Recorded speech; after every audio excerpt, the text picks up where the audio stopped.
So hello everyone, welcome to this Statistical Society of Australia webinar. We're so glad you could join us. I'm Susanna Cram, the Vice President of Memberships at SSA, and I'll be your chair today. Firstly, I do want to acknowledge that most of us are on First Nations land, so on your behalf and in the spirit of reconciliation, the Statistical Society of Australia acknowledges the traditional custodians of our country throughout Australia and their connections to land, sea and community. We pay our respect to their elders past and present and extend that respect to all Aboriginal and Torres Strait Islander peoples today. We are so delighted to have Dr. Emi Tanaka speaking today. Emi's a lecturer at Monash University and Vice President of the SSA Victorian branch. Emi's also a fabulous communicator, so I know today is going to be really incredible. One of the great things about webinars, of course, is the chance to actually interact. So there will be time for questions after the talk. You're very welcome to type your questions in the chat window, even during the presentation if you prefer. There will also be time to chat directly with Emi and other attendees afterwards as well for anyone who can stay back. So please join me in welcoming Emi. Well, thank you very much, Susanna, and thank you for the invitation to give this talk. So just to begin, so this talk is really going to be most relevant for people who actually do some coding. And the examples I'm going to show is actually going to be in R. Now, the philosophy Willie should hold in other programming languages, but excuse me for being a bit R-centric in the actual talk itself. So the actual talk is divided like in 3 sections. The first one, I'm going to talk about grammar of graphics, and then I'm going to talk about grammar of data manipulation. And then finally, I'll be talking about the grammar of experimental design. Okay, so let's start off with grammar of graphics. And for those people who use R, this is actually implemented in ggplot2. If you use Python, it's implemented in plot9. Now, before I start off, I want to just introduce one data, and that's a bit relevancy for people who are actually academics. So if you're a typical Australian academic, you're expected to do 40% teaching, 40% research, for 20% administration. And, you know, if you're an academic, you also know that you feel like you do like 200% of a gazillion of other things as well. Now, suppose I want to depict this information as like a graphic. So I choose to do 2 types of graphics. One is a pie chart, the other one is a stack bar plot. So when I'm depicting the same information here, but what are the differences between these 2 graphs? Now, and the next question is, how do you actually construct these plots? So if you're in the R framework, you may have something like called a data frame. And here I've got 2 variables. One is describing the duty, the other describing actually percentage of those duties. If you use the so-called base R, which means that you load up your statistical language R, but without loading up any packages, you can use this function called bar plot and pi. Now in the bar plot function, you can see here that I'm actually taking the percentage, pass it on as a matrix, and then for the labels, I'm taking as the vector for the duty. Pie chart, you can see here, it's a little bit, again, a bit different way of actually writing it out, but it constructs the plots that you see under there. Now, what you see with these functions that you see loaded up in base R is that these functions are single purpose. Bar plot function, maybe without any surprise, is going to create a bar plot. A pie function is going to create a pie chart. And again, maybe that is expected. So generally, the function name actually signifies what the statistical graphic plot that you're actually making. And you can see here in the base R plot, you've got a variation of input, where one's the vector, the other one, the matrix. Now let's go on to grammar graphics implementing ggplot2. So here what happens is that I take in the input of the data frame, pass it in, and then when I'm constructing the bar plot, here what I'm thinking of is actually like mapping onto certain aesthetic values.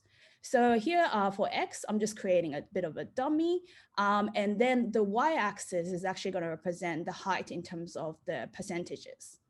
And then color, I'm going to actually color it according to the duty column. And so this geometric object can be called on by using this geom_call function. Now, how do I construct now a pie chart using this particular framework? Well, what happens is that there is just a single modification or single addition, I should say, in which what happens is that you add this function called chord polar, and you say that theta is going to equal to y. So essentially, this is saying that you're going to be changing the coordinate system for the y-axis into a polar coordinate. So in this bar plot, we were working with a Cartesian coordinate, but then we've transformed the y-axis into a polar coordinate. And so now what happens is that the stack bar plot gets converted into a pie chart. So essentially, that's what I just said, actually. But there's a part about a thinking in statistical graphics where grammar graphics promotes. So you see the relation between really the different plot types, in this case, a bar plot and a pie chart. Now, there is also a certain philosophy that underlines this grammar of graphics implemented in ggplot, in which that you always have to have an input that is a data frame that's set up so that there is a variable in which you are going to be mapping onto certain asterisk values. And so there's a way that I think consistently you're made to enforce your thinking if you want to really create these plots. And then it allows you to also make much more complex plots. So let me give you another example. So do you like potatoes? And if you do, maybe this will be of interest to you, which is that we're going to have a look at a potato field experiment where we're going to have a look to see how the infection rate differs according to different treatments. Treatments here being that we got sulfur applied to the plots at different seasons and at different amounts. So this is a bit of a classic example in which it was taken from Cochrane and Cox's book. And so what happens is here, you've got 4 columns. One is showing the infection rate. The second column actually showing the treatment. And then the row and column actually showing the spatial location of the plots. Now here are 2 different types of plots that I could create from using this data. So this is like a heat map, or you can think of it as a tire plot as well, in which what happens here is that on the x-axis denotes the column number, and then on the y-axis denoting the row number. Now, the color that you see actually depends on either plotting the infection rate, or the other one, I'm actually plotting what the treatment is.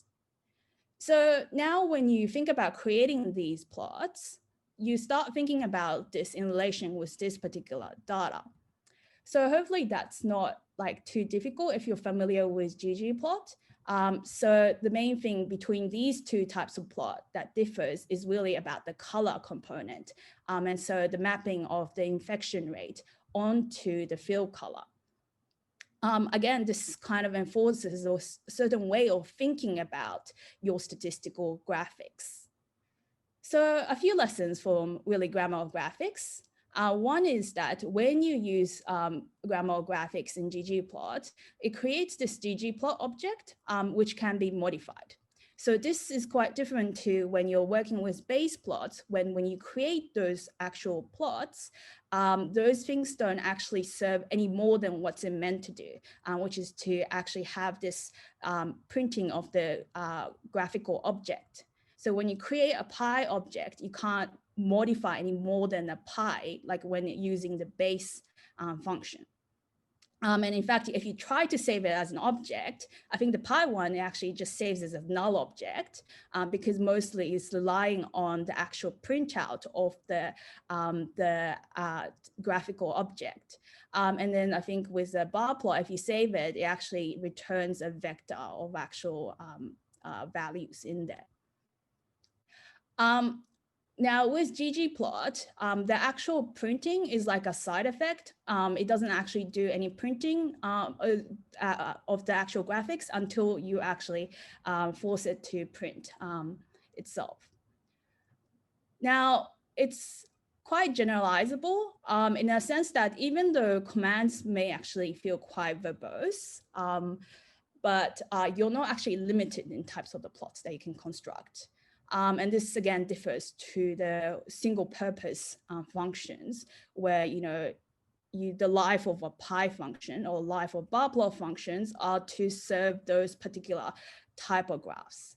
But with ggplot, you will have a certain number of commands, which depending on who you talk to might feel like a lot and may feel very verbose in actually expressing it, but allows you to be really flexible in what you want to construct at the end. Now, the other part is that it's quite extensible. So the system is actually built so that other people can take up on it and build it. So there's a lot of extension packages which are not written by the actual primary author, that if you adapt the same kind of cohesive system and take upon it, you can actually take advantage of what's been implemented in the core ggplot and build on top of that to make really specialized plots. So that's the grammar graphics. Now let's get into the second part.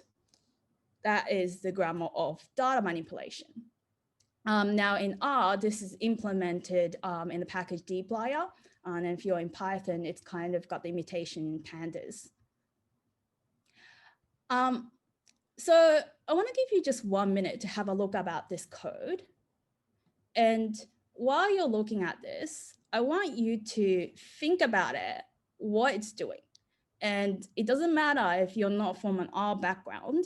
I want you to try to make like an educated guess what it might be doing.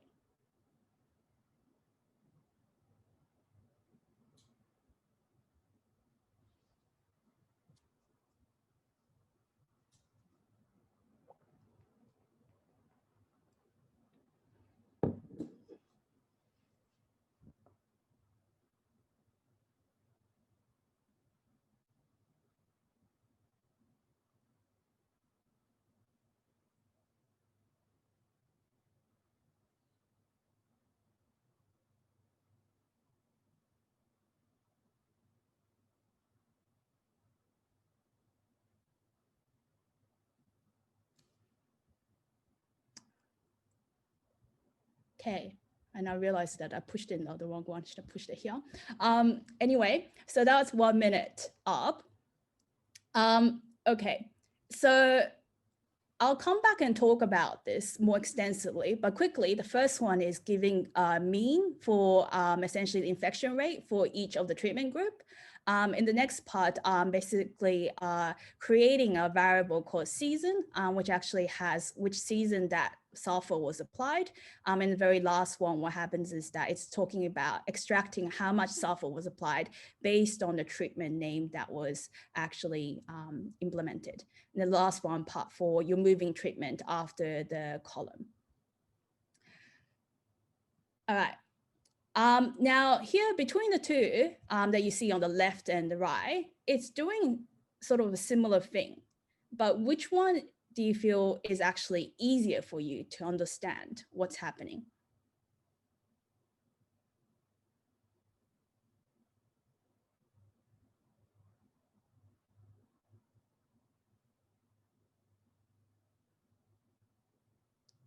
Yeah, so Adrian said right. Now, so there is actually no wrong answer to this. It's really up to yourself.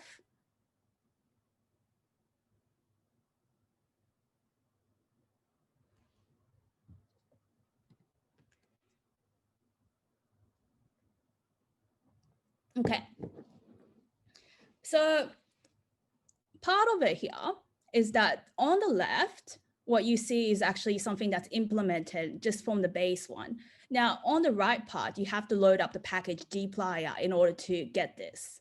Part of when you actually do this is that you have to kind of guess, well, no, if you come from a different background, perhaps, you kind of maybe don't understand what tapply does. And certainly this was my case when I first came about it. And also sometimes when I'm revisiting back to this, I always have to kind of remember what tapply did, because the function name itself doesn't actually remind me what it actually does. So it takes a little bit of practice and also many implementations and forced implementation in order for it to stick to you what it does. Now, on this side, which implements the grammar of data manipulation, so first of all, Cochrane.crd is a data frame. And then in this one, I see a function that says group by, and then you see that it's got this treat, summarize, and then it's doing something about me.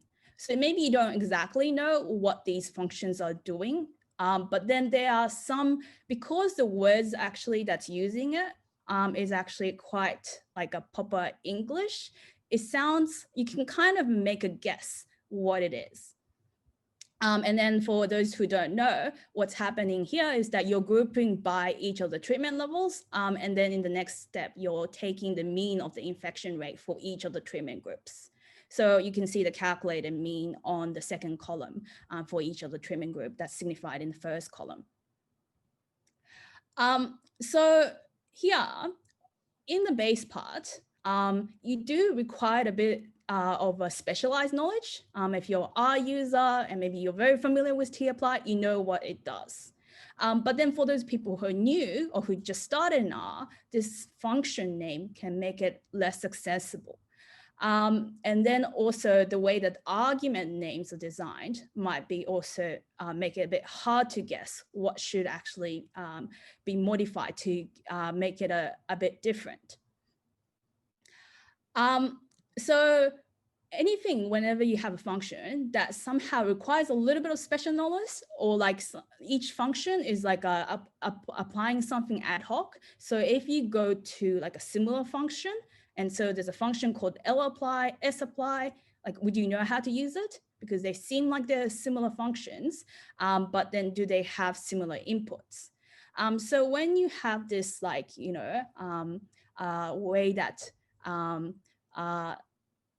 things are not as expected once you go to something that's similarly named, there's a little bit of resistance from the person that's trying to use this software.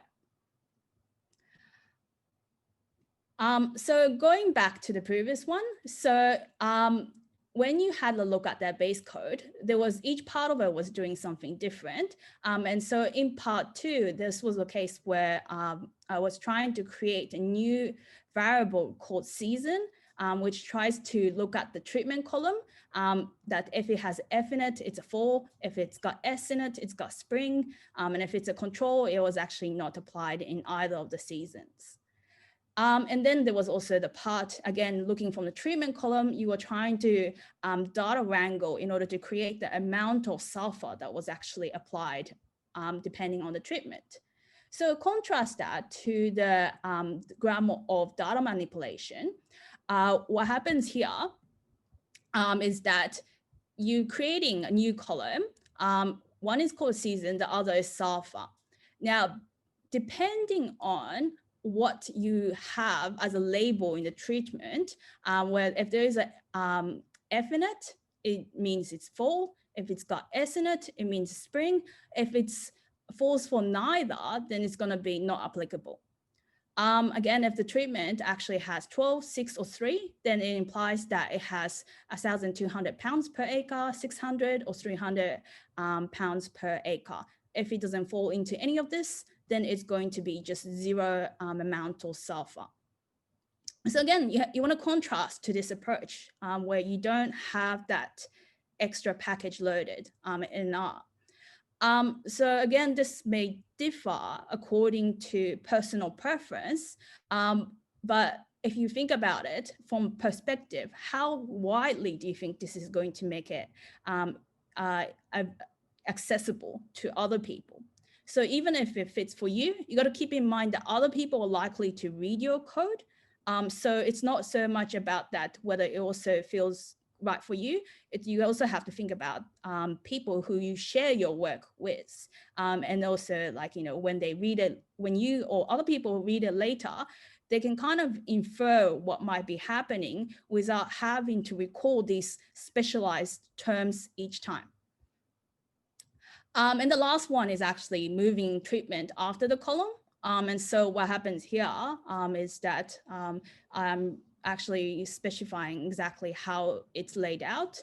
And so you can see pretty much it preserved the order, but I moved the treatment to here manually. With the dplyr, you can actually use the relocate function and say that you're relocating treatment after the column called call. And then so I can output it and you can see indeed that's what happened. And then on top of that, I've just got this additional part, which I'm transforming the data frame into what's called a tibble. And I just want to enforce this, although it's not a big thing in the talk, but it will make an appearance later. So just so if you're not familiar what this function does, is that it's sort of a reimagined version of a data frame. And one thing you notice is that it's got this dimension written out on the top. And then also underneath each of the columns, you can actually see what class type is. So the inf column, which has the infection rate, is an integer, row is an integer, column is integer, treatment is a factor, season is a character, sulfur is a double. Okay. So now, again, thinking about the coding aspect, I want to modify the code I have below so that instead of actually calculating the mean for every treatment, I want to actually calculate the mean and then ignoring that there is a column called treatment, calculate the mean according to every season and sulfur, which happens to be the same because, you know, this is just a combination of those two.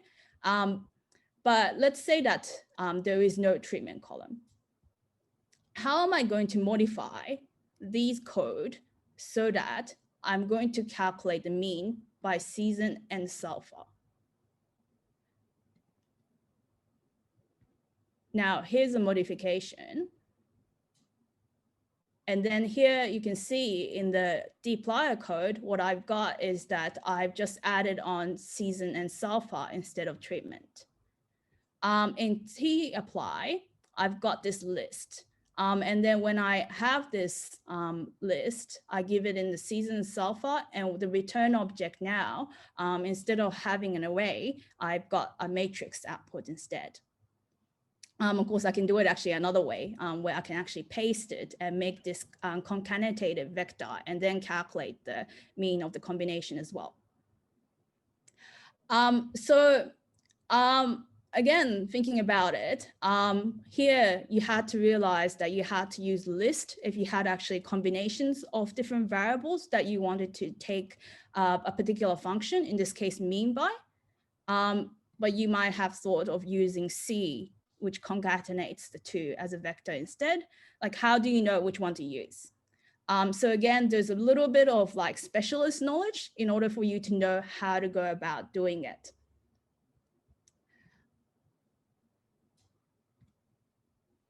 Now, so part of Willie, the grammar of graphics, is that it kind of reads a little bit more like a sentence. So you've got this data frame, so cochran.crd, and then, now mutate is a bit funny, but you can think of it as mutating in your DNA code, which changes the actual letter code. You're gonna modify so that there's season and sulfur, and this variable is going to be dependent on what the treatment column is. If it has got F and S, it's fall and spring, neither of them, it's gonna be not applicable. 1263, again, detecting what the string is actually within the treatment column, you get the amount. And then you get the relocate. So again, reading, and then you're gonna relocate the treatment to appear after the column. And also with the summary as well, you can go take this data frame and then group it by season and sulfur, and then summarize it so that you've got the mean of the infection rate. So of course, part of this is that it works well for people who are familiar with English. So there's a clear bias in favor of the English users. But also another thing is that if you do know English, it is sort of leveraging off that part of the knowledge. And again, so if you're coming from a background where maybe you haven't used R, but then you do have English knowledge, maybe it doesn't make it as hard to read. And the other bonus is that if you use this piping way, there isn't a worry about thinking about the intermediate naming as well. So some lessons from Willie grammar of data manipulation. So you can leverage really existing knowledge of an everyday user or like an average statisticians. When you think of choice of function names, argument names, the more like you use specialized terms, you are actually making it so that it's only understandable by a subset of people. Now, you can make your code more expressive. That does make it feel like as if it is actually verbose, but then the way it can also be done in such way to promote statistical literacy. And that could also, you can think of it that more for the ggplot though, because that actually does promote the way you think about statistical graphics.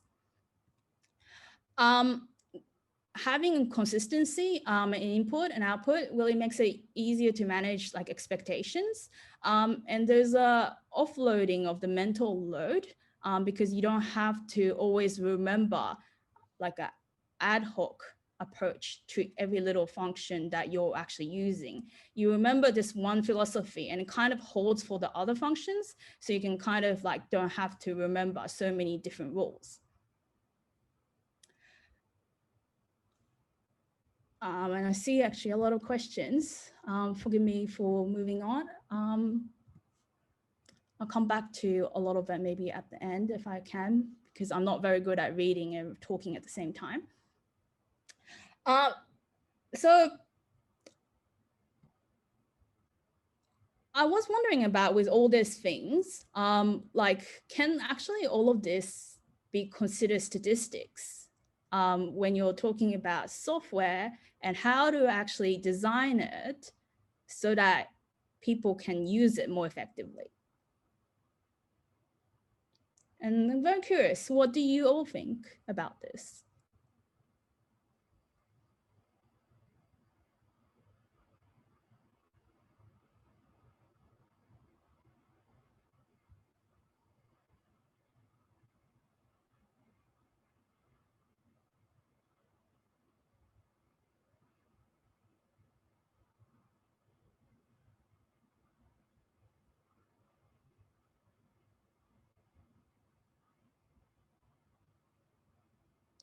Just using this opportunity to catch up on the chat.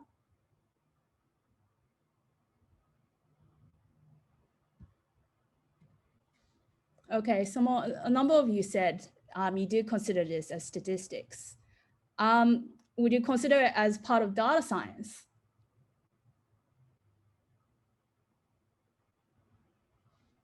So what is actually data science? And for this, I actually did consult Wikipedia, which seems to be the all knowledge of mankind. So in there, it says that data science is an interdisciplinary field that uses scientific methods, processes, algorithms, and systems to extract knowledge and insights from many structural and unstructured data.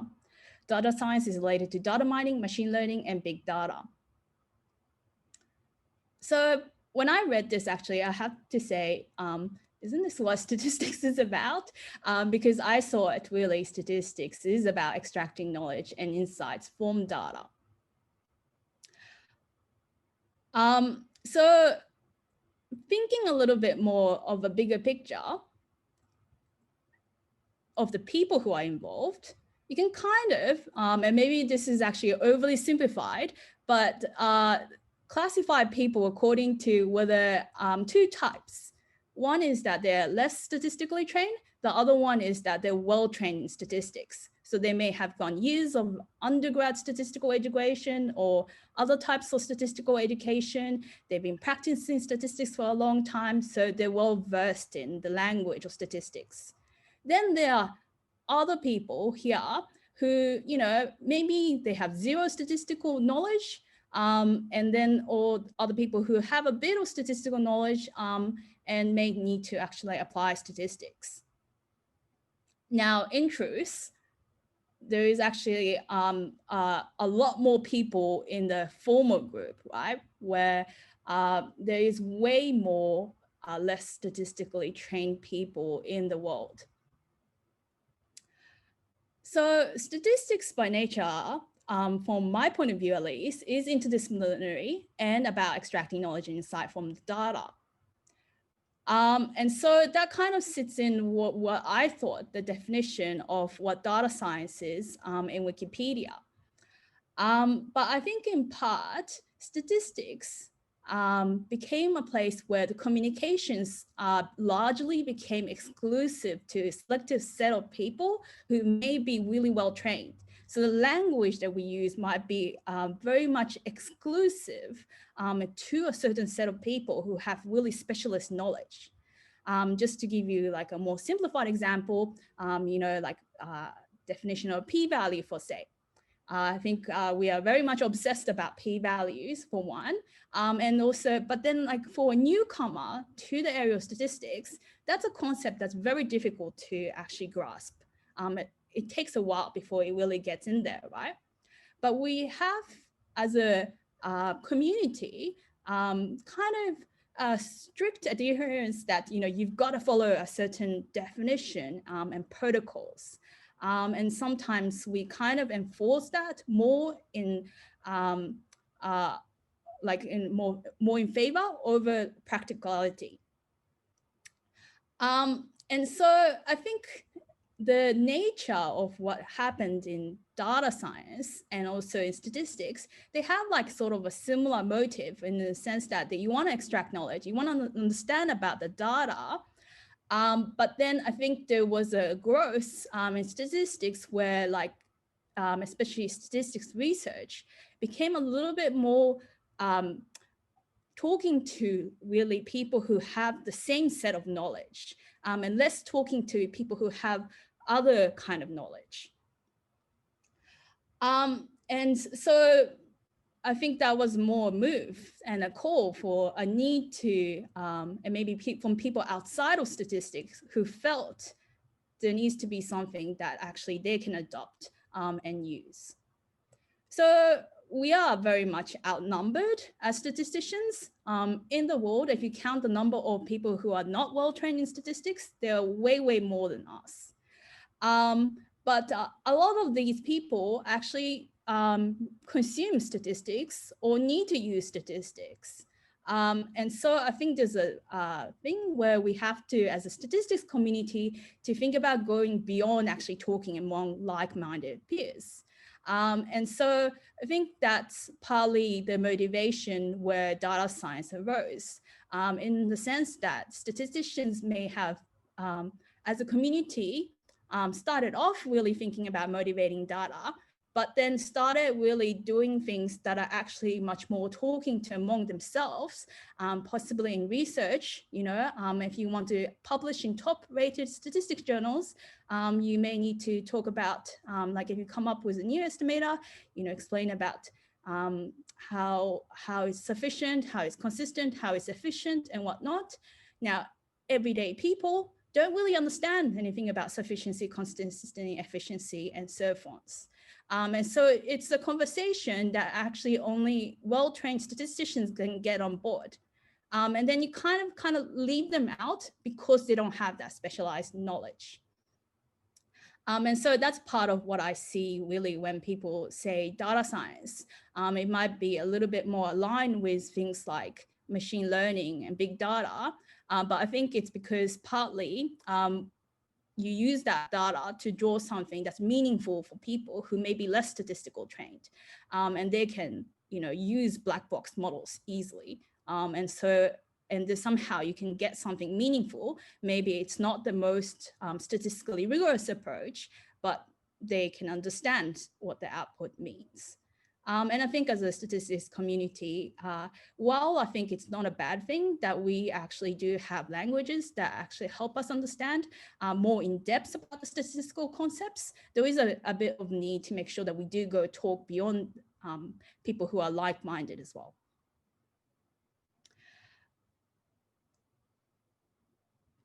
Okay.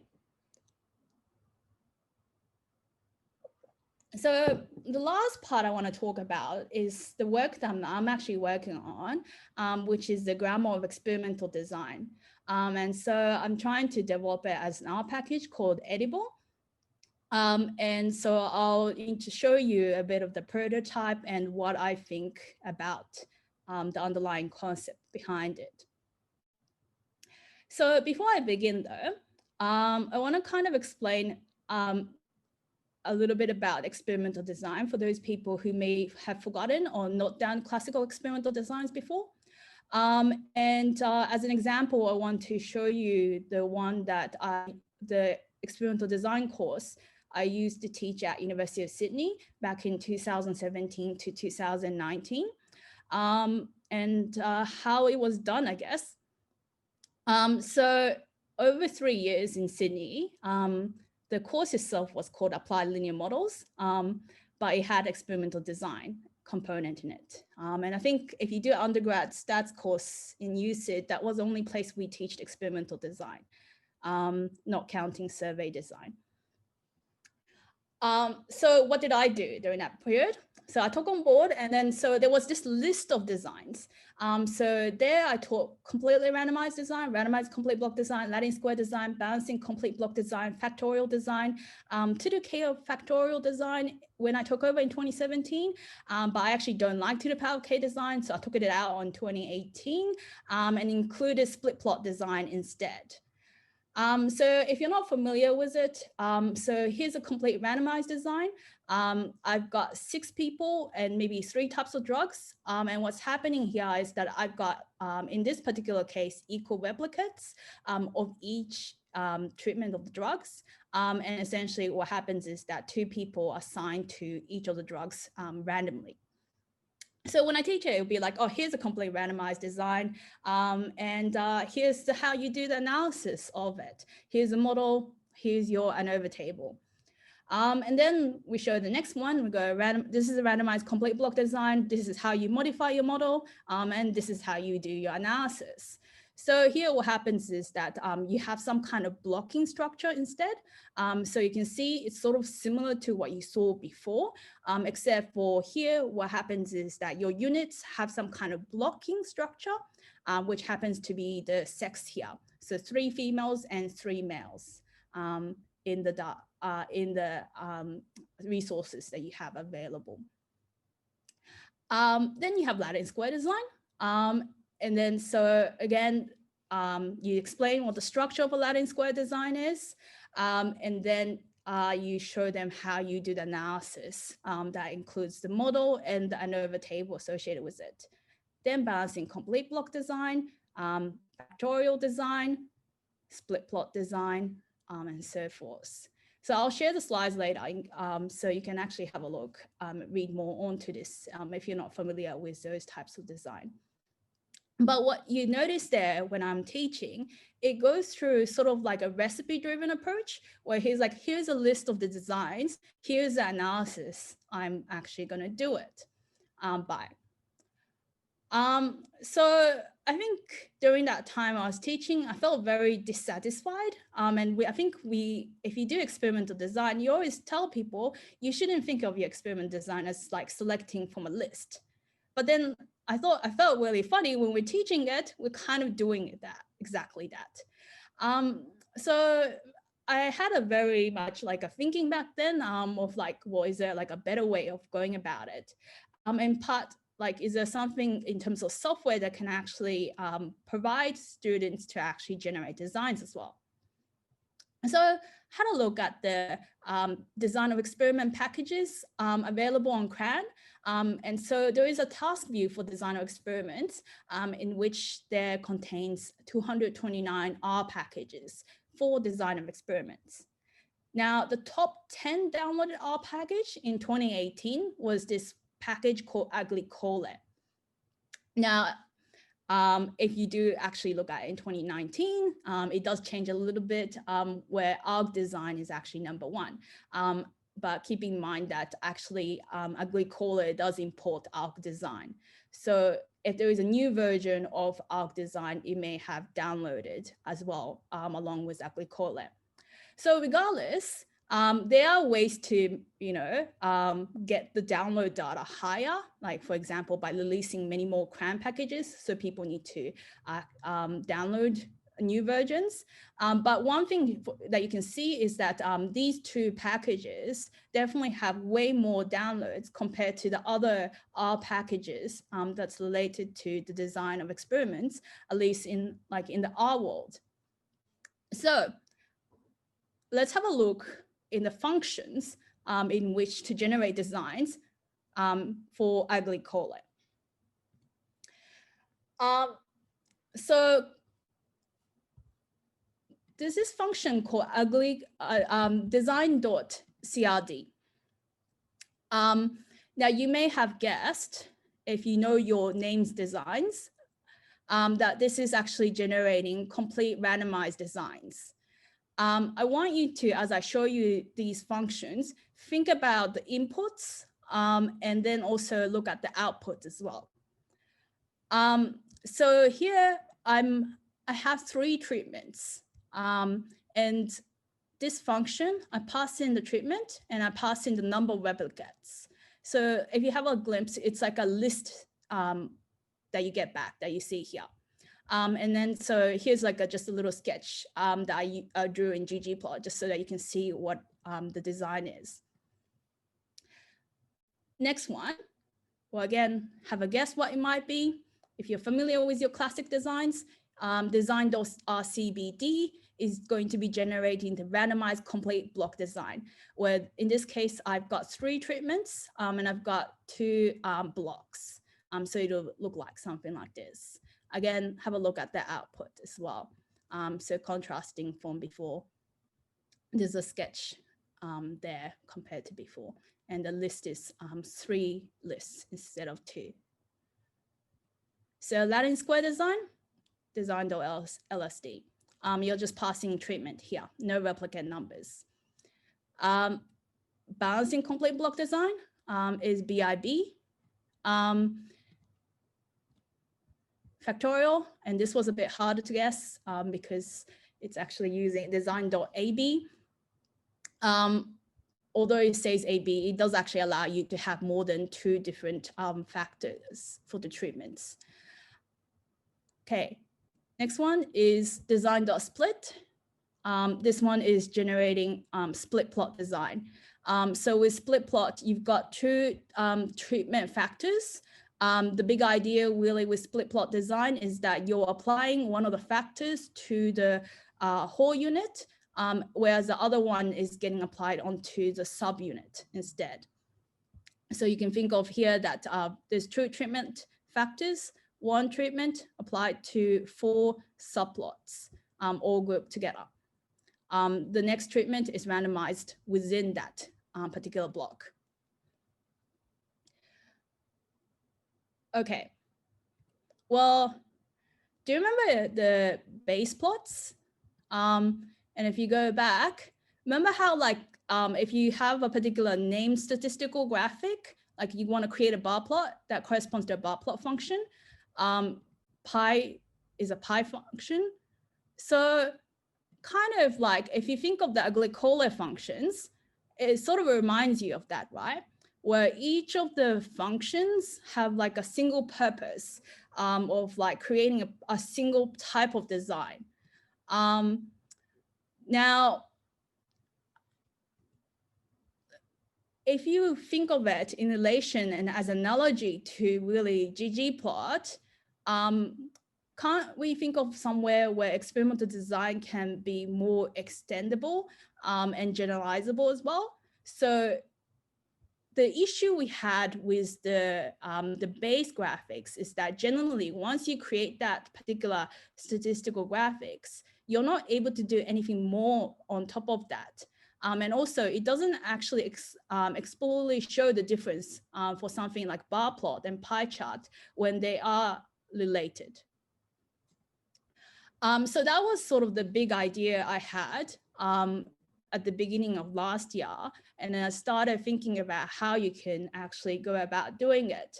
And that's where the concept of the package development for Edibble really came about. Now, I'm sorry, but the code is still not available, but I will show you the prototype and I'll do some live demo.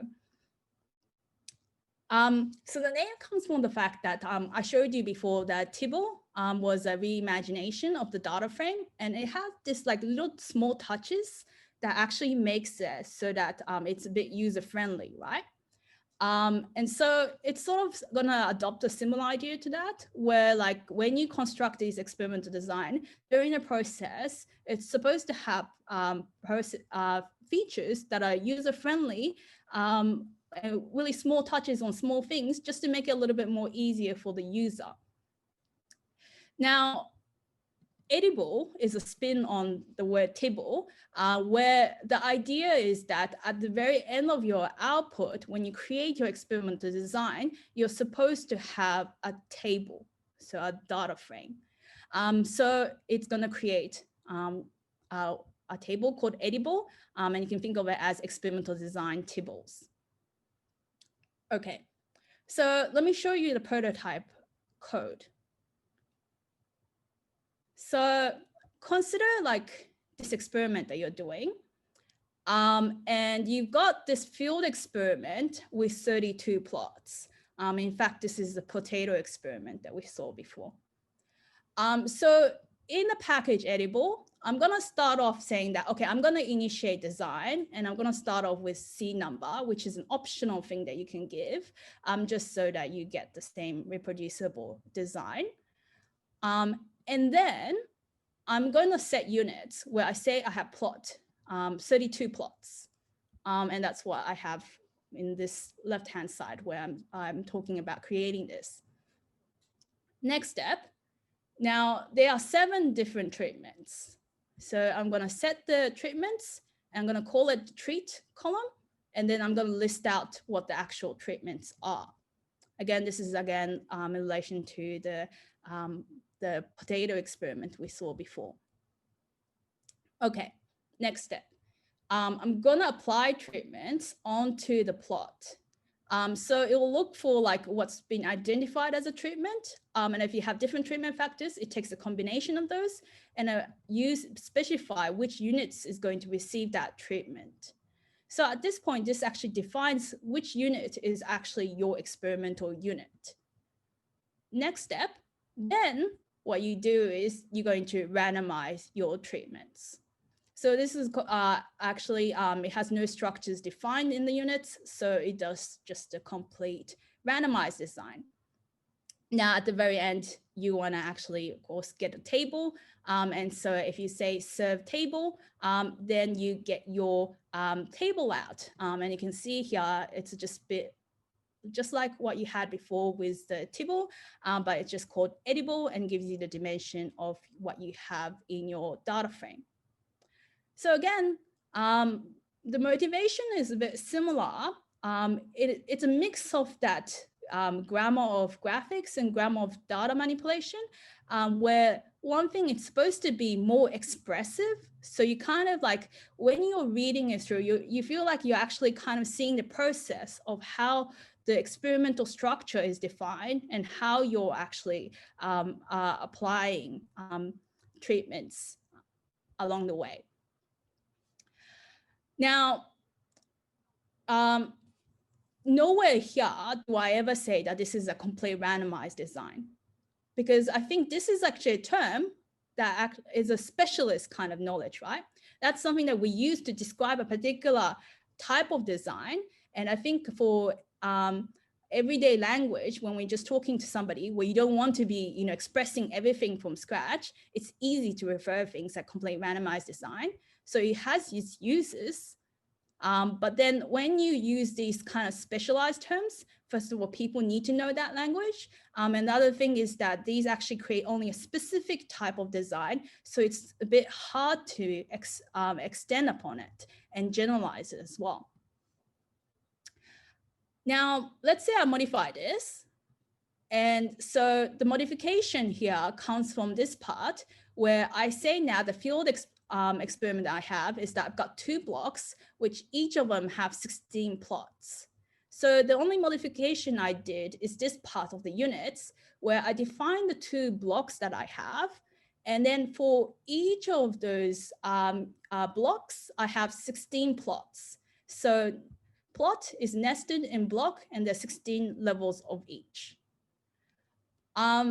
So because you defined, the nesting structure, the randomized treatment is supposed to take advantage of that by default.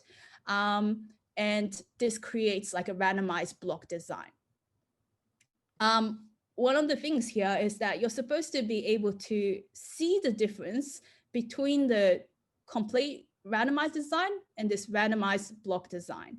Just like you in ggplot, you can actually see the difference between a pie chart and a stacked bar plot. So let me do some live demos, which has some other features. And just keep in mind, it's very much a work in progress. Let me make that a bit bigger so people can see. So first of all, now I can actually give an optional name to this. I gave it a seed, but I also can give it a name. And if I should load it. So if I paste that, you can just see it just gives you the name of the actual design and it has nothing there. Next part, I'm giving like 8 plots. So I can actually do that. It tells me it has 8 levels. You can create more. Maybe you have 16 plants. So you can get structures like that. If you have something that's nested, you can go, it's nested in plot. And in each plot, there are 16 plants there. So then in the output, you can see that nested structure. Again, you got this optional name, which you can change it as you wish or not give it. But generally, like, again, this is like a little touch so that the users can actually kind of see what's happening. At this point, like if I try to serve table, now the problem here, and then let me just do 16 instead, is that when I try to serve table, it gives this output instead, and it doesn't actually print out anything because the 2 variables I have actually don't have anything relation actually specified. So it doesn't know how to serve it as a table. So in order for things to be actually formed as a table at the very end, every variable really needs to have the relationship really defined. So nested in plot, and then you've got 16, then you can get the table out. And then it knows that how it's related. So this is all good. But I think one of the payoffs that I'm developing still is that when you draw these, when you do this thing, it's quite verbose. There needs to be a bit of a payoff. And part of it is that you can do things like, is it autoplot? Actually, yeah, it's autoplot. Oh, no, you need to do serve table. Sorry, I don't remember my own functions.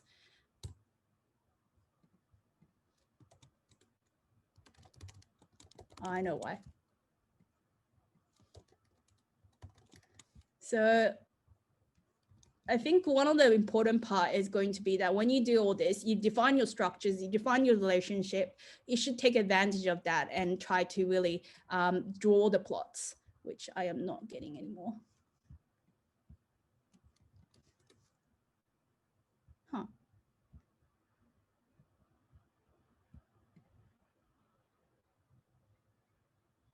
Clearly I have done something.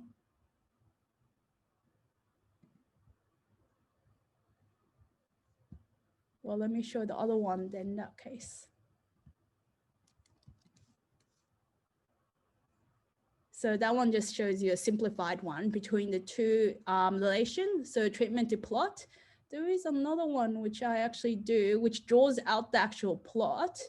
But clearly I have modified the code and broken something. Okay. Okay, let me come back to it. But the idea was that when you do the auto plot, it will actually show you actual graph that's actually drawn on by the ggplot, and it automatically kind of infers what it looks like based on what parameters you've actually defined it as. The other thing about it is that during the printout also, you can actually see like the distinction between units and plots. And if I serve table as well, this has actually the levels of the units actually written out. And so it makes it a little bit easier, I suppose, when you're working through it, just to like understand what's going on. If you have things that are a little bit more nested, you can actually start to make it a little bit more easier to express them. For example, here's a case where you've got like 3 sites. And then what happens is that you may have different numbers of plots per site. So you can actually express it, say that, okay, look, plot is nested in site. At Toowoomba, there are 20 plots. Everywhere else, that's not Toowoomba, Horsham and Narrabri are gonna have 40 plots. So then you express that, and then you can get that balance out and so forth. So still in development. So part of it is that I'm still kind of getting things done in order to actually express certain types of designs. And as you can see here, it's actually version 3 of the package I'm developing because I've burned it so many times, rethought about it, changed the API many times. But I think I'm finally settling in. And I think this is sort of like getting close to towards the end of what I expect the actual API to be. Okay, so I'm gonna end it there because I'm running out of time. So there are limitations, and I think those of you who are actually, you know, experimental design experts would probably seen this straight away. One thing with generalizing experimental design is that it's extremely difficult. A lot of domains have their own specialized design. And I think the way that the current implementation, it makes it hard to create specialist designs that have certain properties, at least using that language. And I think you still need that sort of ad hoc or specialist approach, which means that you may need still like particular functions that generate a particular design. So the hope though is that even if that's the case, like people may only have to change one part of the code. So maybe all the part about like actually defining what the treatment, defining what the units, and those things are still applicable for other types of designs. But where something might be more specialist is particularly where things like you start to do randomization. So instead of using the randomized treatments function that I have, you may take upon the system that I have built and actually modify that to implement your own specialized design. But you know, have like sort of a similar kind of workflow within the package. So definitely don't think edibble, the way that I'm going about, is going to be able to cover like every single design out there. The idea is to have like a certain system built in place, but hopefully if there are some really specialist designs, that can be still also be implemented, even though it requires to be broken away from like a certain general grammar that's been implemented. So why would anyone actually buy into that kind of framework? So because that means that you've got to adapt to what I have written up. And so this is the part where hopefully developers and users see the benefit in being more expressive in the code. Like it really, I think the way that you be more expressive about it is actually helps to improve statistical literacy and thinking by people. And also if I can implement that visualization step well enough, that it makes it worthwhile for people to try to adopt this system to actually use it, so that they don't need to do the hard work about the visualization for their particular design. So that's the hope. And of course, ggplot has been really successful at that. There are many extension packages on ggplot. And so hopefully that's like sort of the aim that I'm working towards. But we will see how it goes. Now, in order to get this going, part of it is that I'm trying to get all the classical designs done by end of 2020. So you should see the codes actually coming up quite soon because it's nearly end of 2020. And then I actually do plan on holding sort of workshops for experiment designs. So like if you have like students who are trying to learn experiment design, I'm happy to sort of teach it. And then on conjunction to teaching this theory in experiment design, I'm hoping to try to get people to use edibble as a way to generate experiment designs, and particularly get feedback on what needs improvement, what works for people, because I think it's sort of the side of where you have to actually get user feedback in order to see what sort of the grammar that actually clicks with people. What you might have noticed is that really a lot of the development in edibble have a focus on the fixed designs, primarily motivated with more the scientific or agricultural experiments. And so things that require a little bit more designs where you need to do sample size calculation and so forth isn't really in the initial scope of it. For those people who do survey and sampling designs, I think Declare Design does quite a nice work. So you should definitely check it out for that. Now you can find these slides at the link that I have on that slide, but I'll share that also on the chat.